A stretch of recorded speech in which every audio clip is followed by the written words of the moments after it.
Además del metaanálisis convencional que hemos visto hasta ahora, existen una plétora de metodologías en continua expansión que amplían las aplicaciones del metaanálisis.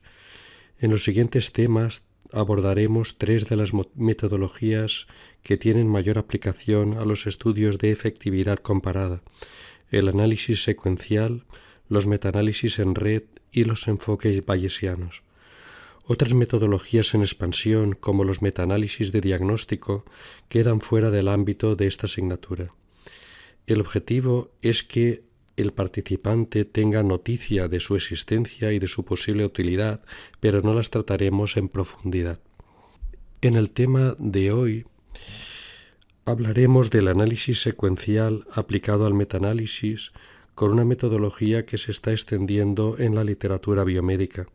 Más concretamente, al final del tema deberíamos ser capaces de describir el problema del contraste de hipótesis con tamaño muestral pequeño y/o análisis múltiples, e interpretar los resultados de un análisis secuencial para decidir si el efecto de una intervención es superior al control, inferior, fútil o incierto.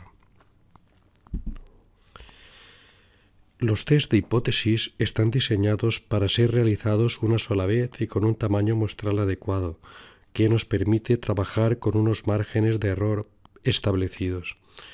Cuando el número de individuos es menor, el error aleatorio aumenta, y este es el motivo de que los ensayos clínicos secuenciales no se paren ante una p menor de 0.05, sino que se exijan criterios de parada mucho más exigentes. Un problema parecido se da en los metaanálisis cuando el número de individuos incluido es pequeño, lo que lleva a extrapolar el análisis secuencial de ensayos al ámbito del metaanálisis. Esto lo podemos ilustrar con esta figura en la que se representa el número de pacientes aleatorizado en el eje X y el estadístico analizado en el eje Y. El umbral de significación convencional está marcado en la línea de puntos. En la figura de la izquierda vemos que al inicio del reclutamiento, la estimación del estadístico, en este caso el valor de la G al cuadrado o de la T de student, por ejemplo, es muy inestable y puede producir máximos que cruzan transitoriamente el umbral de significación convencional. Sin embargo, al aumentar la n, la tendencia es a suavizarse la curva con una tendencia hacia la no significación. Se trataba en este caso de un falso positivo, de un máximo aleatorio. En la figura de la derecha vemos un test positivo que en las fases iniciales no alcanza significación estadística, pero la tendencia conforme aumenta la n es hacia un aumento estadísticamente significativo. Los resultados iniciales eran un falso negativo. El problema aumenta si se hacen análisis repetidos. En el gráfico de la izquierda, un análisis estadístico realizado cuando el número de pacientes reclutado era de X1 o de X3 habría proporcionado un resultado falso positivo. En el gráfico de la derecha, un análisis realizado con X1 pacientes o X2 pacientes habría proporcionado un falso negativo. Por lo tanto, la realización de análisis repetidos con un límite de significación o de rechazo de hipótesis convencional, como ocurre en un metaanálisis acumulativo, proporciona una idea equivocada sobre la probabilidad de error. El análisis secuencial de ensayos, el Trial Sequential Analysis, TSA, utiliza una doble estrategia para valorar la significación estadística cuando todavía no se ha alcanzado el tamaño óptimo de información. La primera es ajustar los límites del intervalo de confianza al 95% mediante la función del gasto alfa, o sea, los límites de O'Brien-Fleming, la función que se utiliza en los ensayos aleatorizados secuenciales. La segunda estrategia consiste en penalizar el valor de P mediante técnicas avanzadas de análisis probabilístico. En la figura de la izquierda vemos que el límite de confianza de O'Brien-Fleming es mucho más amplio que el convencional, especialmente con valores bajos de n, de modo que los anteriores máximos aleatorios quedan ahora por debajo del límite de significación. Estos límites de significación modificados tienen en cuenta no solo el número de individuos y estudios, sino también la heterogeneidad entre estudios. En la figura de la derecha vemos los valores del estadístico penalizados y comprobamos que los valores del estadístico penalizados quedan por debajo del umbral de significación convencional. El TSA puede ayudarnos a decidir si un metaanálisis con resultados negativos, es decir, no estadísticamente significativos, se puede corresponder con una situación de no inferioridad o simplemente se trata de un estudio no concluyente. Para hablar de no inferioridad es preciso definir qué entendemos por no inferior y para ello necesitamos fijar una mínima diferencia relevante. Esta diferencia puede variar según el desenlace considerado. Por ejemplo, un exceso de riesgo del 25% puede ser adecuado para un outcome no crítico, pero es demasiado amplio para un outcome crítico, como la mortalidad. En el caso de la figura, la diferencia mínima relevante marca un umbral de no inferioridad con el que diferenciamos un estudio no inferior de un estudio no concluyente. El caso A representaría una situación de superioridad del tratamiento convencional, mientras que en el caso D se trataría de una situación de inferioridad. En el caso B no se puede demostrar superioridad, pero los dos límites del intervalo de confianza están por debajo del nivel de no inferioridad, por lo tanto, el nuevo tratamiento es no inferior al control. En el caso C, en cambio, el intervalo de confianza cruza el umbral de no inferioridad y por lo tanto no podemos descartar la no inferioridad. El estudio es inconcluyente. TSA utiliza una extensión del método de O'Brien-Fleming para el error de tipo 2 que permite la creación de límites de no superioridad y de no inferioridad. En la diapositiva vemos el límite de significación y el límite de no superioridad, así como el tamaño óptimo de la información. Si el estadístico acumulado se mantiene entre las dos líneas, no podemos descartar superioridad. Si el estadístico acumulado sobrepasa el límite de significación, concluimos que el tratamiento experimental es superior, aunque no se haya alcanzado el tamaño óptimo. Pero si el estadístico cruza el límite de no superioridad, podemos concluir razonablemente que es poco probable que el efecto del tratamiento sea mayor que el estipulado, por lo que entraríamos en la zona de futilidad. En esta figura vemos que con 4 estudios, 2.000 pacientes, aproximadamente la mitad del tamaño óptimo de la información, la curva del estadístico Z acumulado se sitúa entre los límites de significación, del límite de superioridad y de no superioridad, es decir, no es concluyente. Un quinto estudio A haría cruzar la línea de no superioridad entrando en el área de futilidad.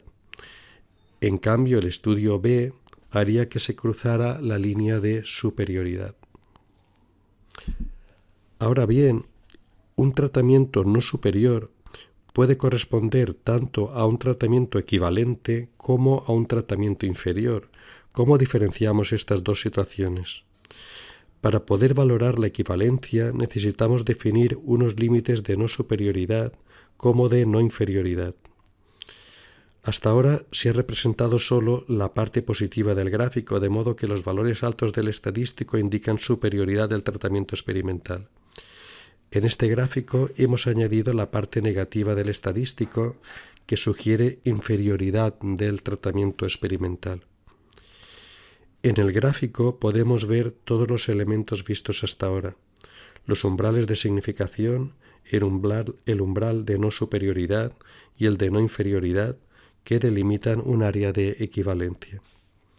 En este caso, el estadístico acumulado cruza la línea de no superioridad, pero no la de no inferioridad, situándose en lo que TSA denomina ángulo interno del gráfico o área de futilidad.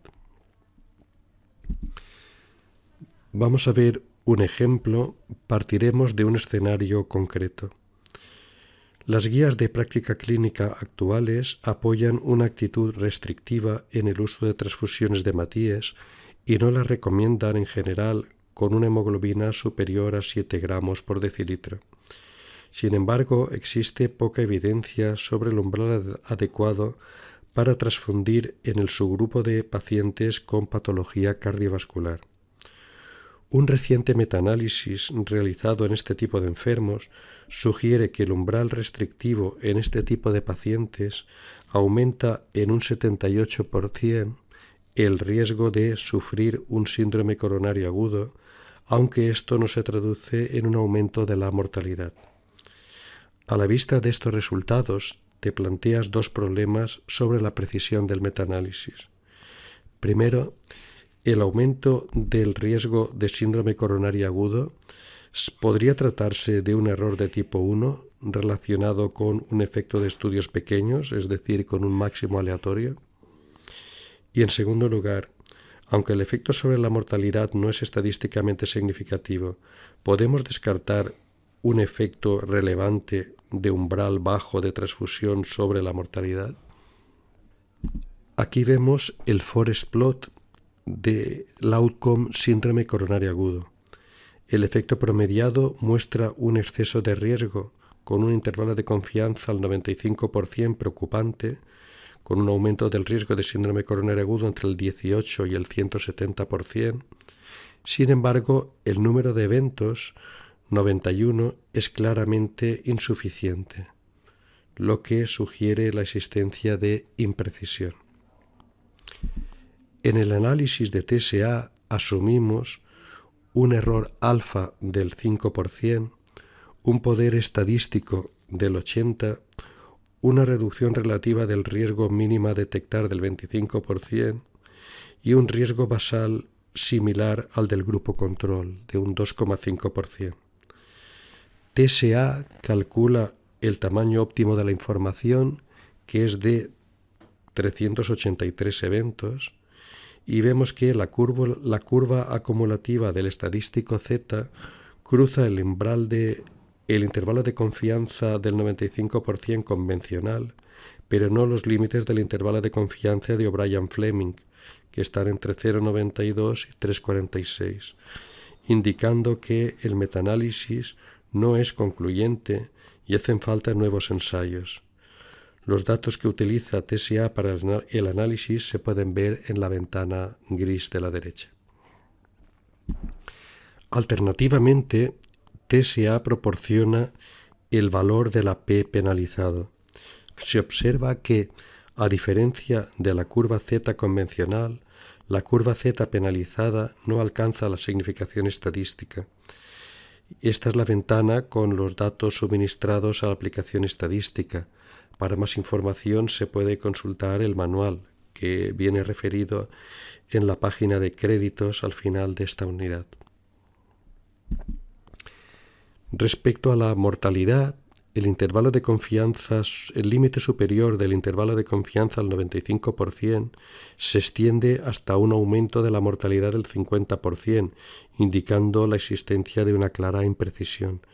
Sin embargo, queda la duda de si estamos ante una situación de no inferioridad y nos preguntamos si podemos descartar un aumento de la mortalidad del 25% con el uso de una estrategia restrictiva. El TSA muestra que estamos por debajo del tamaño óptimo de la información, 357 eventos. La curva Z favorece la estrategia liberal frente a la restrictiva, pero cruza y se mantiene en el área de futilidad, indicando que es muy improbable que la estrategia restrictiva se asocie a un exceso de mortalidad del 25%, asumiendo las condiciones que indicamos en la ventana de la aplicación estadística en gris. Podemos también descartar un aumento de la mortalidad del 10%. Como vemos en el gráfico, si la diferencia mínima detectable es menor, el tamaño óptimo de la información aumenta considerablemente y la curva acumulada de z queda muy lejos de los límites de O'Brien-Fleming, indicando que el estudio no es concluyente. Faltan muchos pacientes para poder decir que la estrategia de transfusión restrictiva se asocia o no a un exceso de mortalidad del 10%. Vamos a hacer un ejercicio. En un metaanálisis se analizó el efecto de los suplementos de hierro en el paciente crítico con anemia. El desenlace principal fue la necesidad de transfusiones de Matías. Los resultados, tras excluir unos de los estudios, se presentan en el forest plot. Se consideró que sería relevante tanto una reducción del riesgo de transfusiones del 20% como un aumento del número de transfusiones. En la parte inferior se muestra el TSA con intervalos de confianza ajustados y el TSA con una penalización de la significación. ¿Consideras que el efecto del hierro reduce el número de transfusiones? A pesar del intervalo de confianza al 95%, cuyos límites están por debajo de la línea de no efecto, el número de eventos está por debajo del tamaño óptimo de información. El estadístico Z no cruza ninguna de las líneas y la significación penalizada está por debajo de 0.05. Por lo tanto, tenemos un problema de imprecisión y el estudio no es concluyente.